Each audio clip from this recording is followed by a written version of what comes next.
देश भर में नवरात्रि का पर्व धूमधाम से बनाया जा रहा है और आज रामनवमी का पर्व है।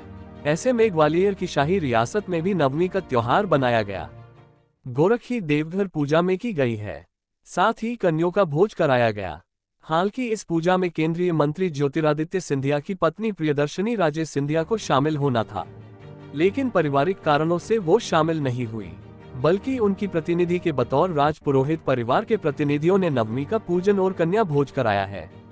सिंधिया परिवार के राज पुरोहित चंद्रकांत शिंदे के मुताबिक इस वर्ष महारानी माधवी राजे सिंधिया यानी कि ज्योतिरादित्य सिंधिया की मां का निधन हो गया था। इसलिए सिंधिया परिवार दशहरा के पर्व को सार्वजनिक रूप से बड़े स्तर पर नहीं माना रहा है, लेकिन पूजा पाठ होगी।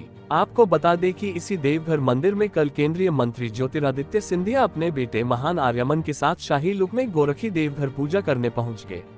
उसके बाद माधवे की माता मंदिर, फिर शाम को महल में शमी पूजन होगा। पहले शमी पूजन सार्वजनिक रूप से माढ़े की माता मंदिर चौराहे के पार्क में होता था, वो अब महल के अंदर होगा। यानी हमेशा जैसे पारंपरिक पूजा होती है, आज की नवरात्र की समाप्ति रहती है। आज कन्याओं का भोजन, सुहासिनी का भोजन, उसके बाद में और भी भोजन रहता है यहाँ के लोगों का। और आज नवरात्र की समाप्ति हो गई है।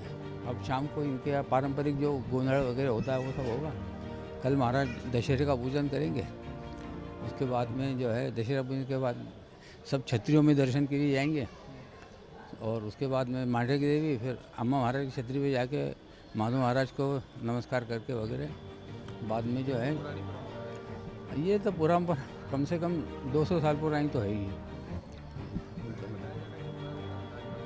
हाँ, तो ये शॉर्ट में है। हाँ, उसका यानी धार्मिक केवल कार्यक्रम है, उसका जो लोकोपचार नहीं है, यानी जो है पब्लिक वाला कार्यक्रम नहीं है आपकी। ये हर साल आता है। कन्या भोजन होता है, सुभाषिनी को भी भोजन होता है, अष्टमी की पूजा होती है, नवमी की महापूजा होती है। जो बलि होता है, बलि की पूजा साइड में होती है, सामने नहीं होती। लोग बाग कहते हैं वो हम भी चढ़ाएंगे, लेकिन हम उनको मना करते हैं, वो सब भगवान को भोग नहीं होता।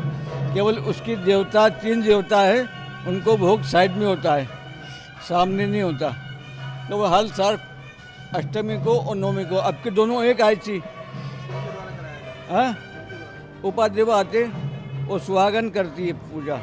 अब आज उनको आना नहीं था, महारानी साहब को उनका आना नहीं था, इसलिए उनकी जो उपाध्याय भाई थे, जो उनके यहाँ कुल धर्म कुलाचार सब करवा दी, पूजा वूजा करवा दी, उनको ऑर्डर दिया था कि आप पूजा करिए। वो अभी आके पूजा करी, अब वो सुहागनों को खाना खिला रही है।